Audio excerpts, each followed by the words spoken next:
Before we start talking about what you're going to do this week, I want to point out one of the quizzes or one of the quotes you're going to read today.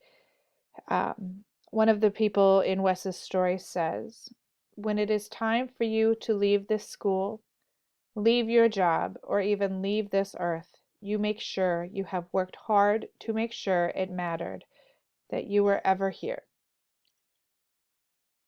So I think as some of you get toward the end of your high school career and other of you get done with your junior year, it's something to start thinking about. When I was little, I was often told, leave every place better than you found it. It's the same kind of idea, right? So it's time to start thinking about your legacy, whether you have a month left, maybe that you won't even be in the building, or whether you have a year left. How are you going to make sure this place is better because you were here? So, on to the week. So, this is what our week looks like. Today, you have the prologue to part 3, because part 3 begins, and then the beginning of chapter 7, and then a quick reading quiz. Tomorrow, 7-2, and then there's another quick reading quiz. Then we're going to have a different kind of discussion where you are actually posting a question that your classmates will then respond to. It will be a question on your issue. We'll talk more about that tomorrow. And keep updating that summative preparation. Wednesday, you are listening to the first part of the real last substantial chapter, which is chapter 8. You're also going to make an appointment that day for a one-on-one conference. We are not going to have a whole class lesson. I'll be meeting with people individually to talk about their summative preparation and their thesis statement. And you will make that appointment on Wednesday for either Thursday or Friday. Thursday, spelling error.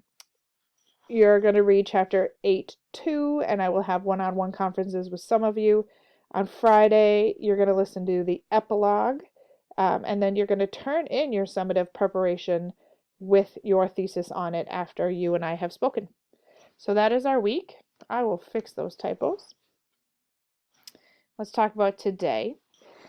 So the beginning of the book, Wes and Wes, while they don't have identical stories, they have similar stories.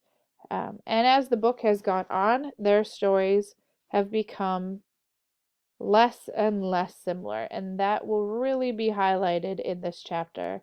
Our Wes Moore is now at a place where he is quite successful, conventionally successful, let's say, and he is quite respected by a lot of people, and he is earning accolades in his own life, and you see that a lot in this chapter. And not only that, he is beginning to really think about the world outside himself, which is very different from what you will see when you read the second part of this chapter with the other Wes Moore.